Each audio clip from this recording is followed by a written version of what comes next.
सभी दोस्तों को सलाम, नमस्ते, सत श्री अकाल। दोस्तों, लेट नाइट प्रोग्राम लेकर हाजिर हूँ बिहाइंड द कर्टन। आज दो तीन बड़े मुद्दे हैं।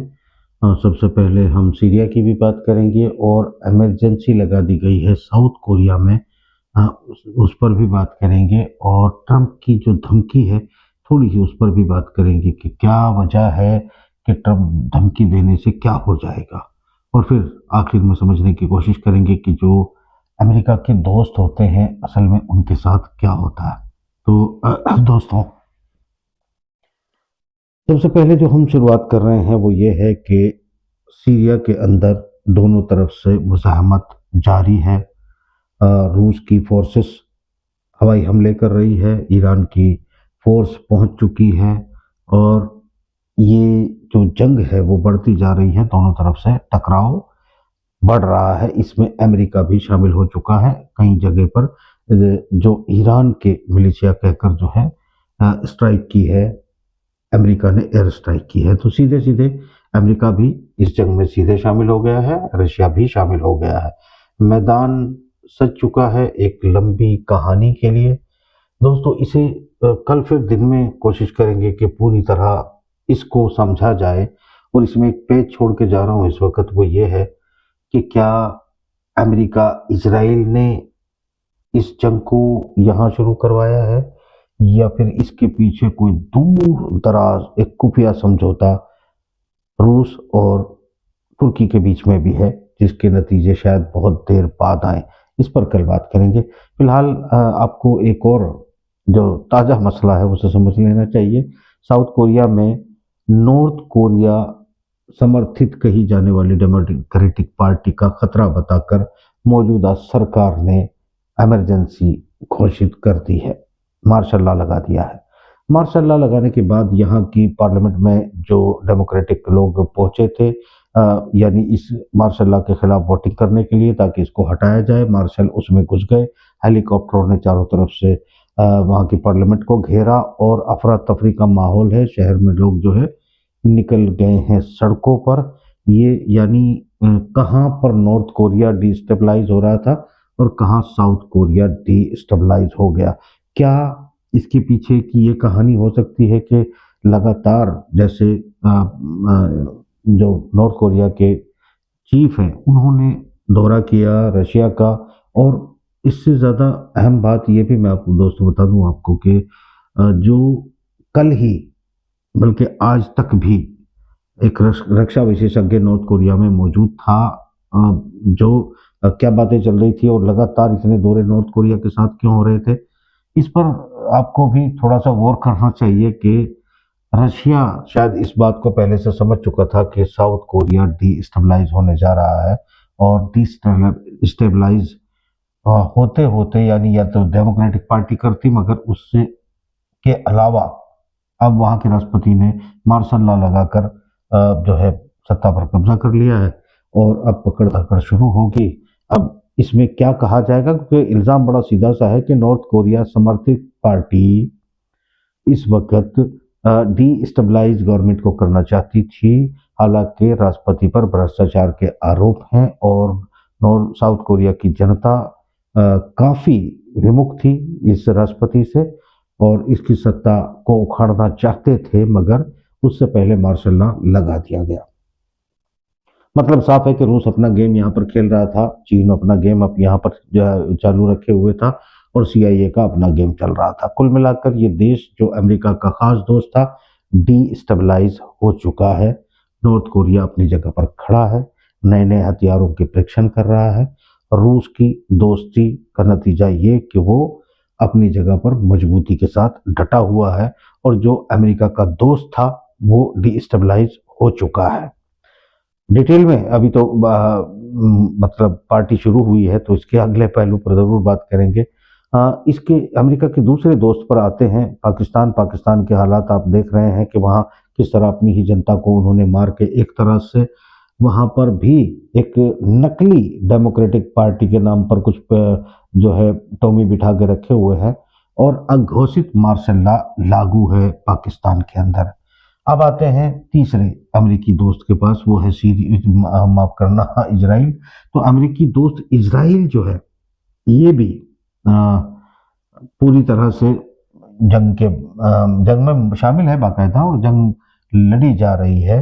अलबत्ता लेबनान के साथ तो समझौता चल रहा है, अभी तक टूटने की संभावना है। बीच में एक दूसरे ने वायलेशन किया है, जिसकी सूचना हम पहले ही दे चुके थे कि अभी कई बार वायलेशन होंगे, कई बार पीस होगा। लोगों की समझ से परे है कि गाजा के लिए लड़ने वाले लेबनान ने आखिर समझौता क्यों किया और फिर से समझौता तोड़कर हमले क्यों करना चाहता है। ये अभी मेरे ख्याल से जब आगे कुछ होगा तो हम जरूर समझने की कोशिश करेंगे। अभी स्थिति जस की तस बनी हुई है। यहाँ जो ईरान है उसने अपनी फोर्सेस को अ, भेज दिया है सीरिया में, और सीरिया में भेजकर जंग लड़ी जा रही है सीरिया की तरफ से।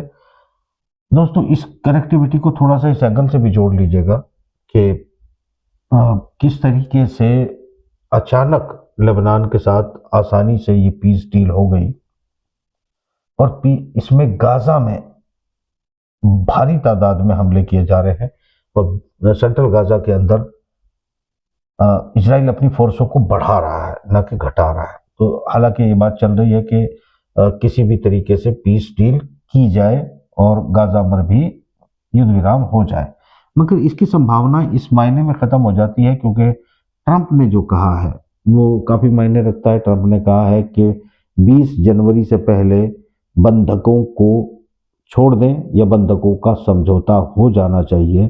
छोड़ने की बात तो नहीं की है, मगर बंधक समझौता हो जाना चाहिए। अब वो किस एंगल से कहा गया है ये समझना पड़ेगा कि कहीं गाजा के जो रेबल्स हैं उनको ये सीधे कहा गया है कि भाई आप जो है बंधकों को छोड़ दें, नहीं तो मध्य पूर्व को यानी पूरे मिडिल ईस्ट को इसके नतीजे खतरनाक तरीके से भुगतने पड़ेंगे। ये बयान है ट्रंप का। अगला बयान ट्रंप का ये भी है कि अगर कोई ब्रिक्स में शामिल होगा तो हम उस पर 100% टैरिफ लगा देंगे। बहुत सारे विश्लेषक अपना अपना विश्लेषण कर चुके हैं, मैं इस पर डिटेल विश्लेषण कल करूंगा, जिसमें इसमें ये कितना दुनिया को अफेक्ट करेगा टैरिफ कार्ड या टैरिफ थ्रेट, और कितना उल्टे अमेरिका को बैकफायर करेगा, इस पर चर्चा करूंगा। जो अभी तक ओपिनियन आई है मेरी बिल्कुल इससे अलग ओपिनियन है, जो मेरे ख्याल से ब्रिक्स को बाय बाय कहेगा या 2 कदम पीछे हटेगा, और जो अमेरिका का दोस्त बनने की कोशिश करेगा। भले ही आज भारत की तरफ से भी ये कहा गया हो कि हम अपनी चीन के साथ जो डील है वो जारी रखेंगे। ये ब्रिक्स में आगे बढ़कर चलना और अमेरिका द्वारा कंपनियों पर, भारतीय कंपनियों पर पाबंदी लगाना, भारतीय लीडरशिप को और अधिकारियों को सम्मन करना, नोटिस करना, ये सब कुछ कारण थे जिससे जो एस्केलेशन था या जो सीमाओं पर बढ़ोतरी की गई थी उसमें डी एस्केलेशन हुआ और सेनाएं पीछे हटी। अब भारत ने ये कहना कि नई करेंसी की जो थ्रेड दी है ट्रंप ने, उस पर उस धमकी में कितना आता है कितना नहीं आता है ये भी समझना पड़ेगा, और आने न आने से क्या असर पड़ेगा ये भी मेरे ख्याल से उधार रहा। इस पर क्योंकि डिटेल वर्क करना पड़ेगा, और आज थकान और तमाम बीमारियों के चलते हुए मैं एक टूर करते हुए इस बात को, मगर फिर भी कि अपडेट करना ज़रूरी है तो मैं अपडेट आपको कर रहा हूँ। कुल मिलाकर बड़ी खबरें जो है वो आपको मैंने बता दी है। अब मसला ये है कि डिटेल वर्क में 2-3 मैंने आपसे वादे किए हैं। एक तो ये कि कहीं ऐसा तो नहीं कि ईरान ने जो समझौता, ये मेरे डाउट्स है, कहीं ऐसा तो नहीं कि ईरान ने आसानी से हिजबुल्लाह को समझौता करने के लिए कह दिया, क्योंकि रशिया द्वारा ये इनपुट पहले ही ईरान को मिल चुका हो कि अभी जो सीरिया के रेबल्स हैं वो बड़ा अटैक और बड़े हमले की तैयारी कर रहे हैं, वो हमला करेंगे, तो यहाँ पर अभी अगर मौका मिलता है युद्ध विराम का तो इसे कर लिया जाए, और फिर अभी क्योंकि सीरिया में कोई बड़ा खेल होने वाला है उसे किसी तरीके से डिफीट किया जाए, जिसमें ईरान की फोर्सेस जो है मूव कर चुकी हैं, हथियार मूव कर रहे हैं, उनका इस्तेमाल किया जा रहा है। ये इसके बहुत सारे एंगल अभी निकल के सामने आएंगे। कहीं ऐसा तो नहीं कि गोलान हाइट को पीछे से और इवन इस एस्केलेशन के बहाने हिजबुल्लाह को और ज्यादा एम्पावर और तगड़े हथियार देने की कोई तैयारी चल रही हो, क्योंकि अगर इजराइल रोक सकता तो वो लेबनान में युद्ध विराम से पहले घुस जाता, वो नहीं कर पाया।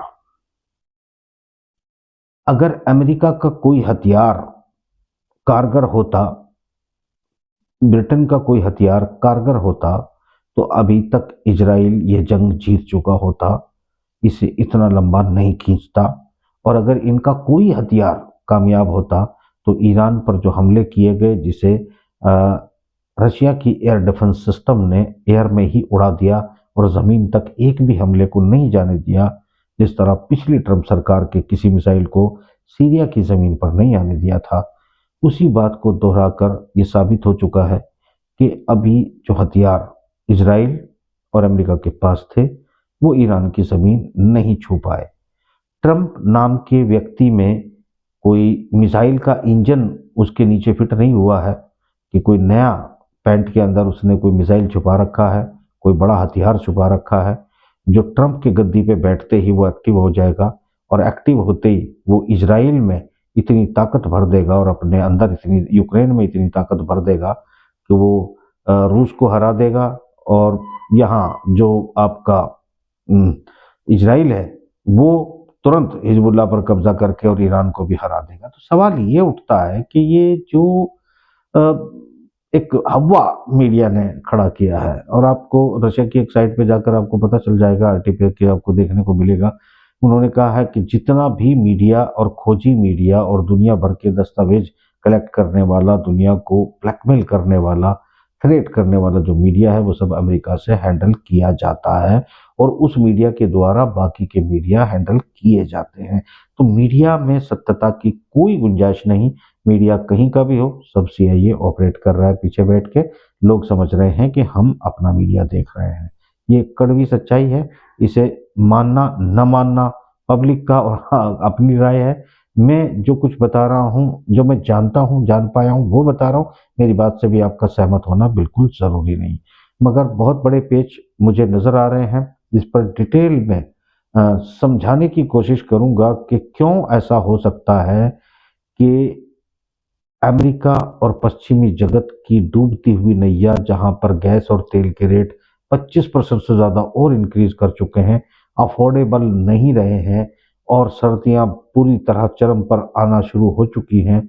ऐसी सूरत हाल में क्या एक रशिया ने और तुर्की ने मौका तलाश किया कि जितने रेबल्स तुर्की के अंदर बैठकर तुर्की को थ्रेट कर रहे थे और जो तुर्की की ज़मीन पर बैठे हुए थे, उन्हें अगर सीरिया के अंदर जाने दिया जाए और खामोश साइलेंट जो है उसका बैक साइड से समर्थन, रशिया की तरफ से भी कोई परमिशन हो, और ऐसे में इस प्रेशर को इतना बिल्डअप किया जाए कि ना जीता जा सके ना हारा जा सके, ऐसी कंडीशन में अमेरिका और इजराइल भी बैक करेंगे रेबल्स को, तो किसी न किसी समझौते पे बशार अल असद को भी लाया जा सकता है।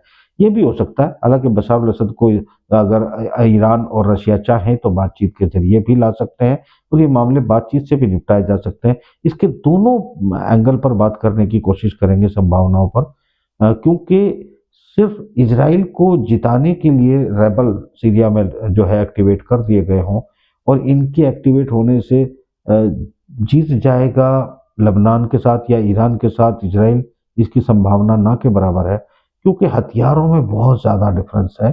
और जो मीडिया में आप देख रहे हैं, मेरा मानना है वो एक फेक नैरेटिव है जिसका कोई वजूद ज़मीन पर नहीं है। बाकी कल डिटेल में बात करेंगे। अभी मैंने सिर्फ आपको जो मुद्दे हैं उनको थोड़ा सा टच कर पाया हूँ। डिटेल में कल इंशाल्लाह बात करेंगे। इजाज़त है, खुदा हाफिज़।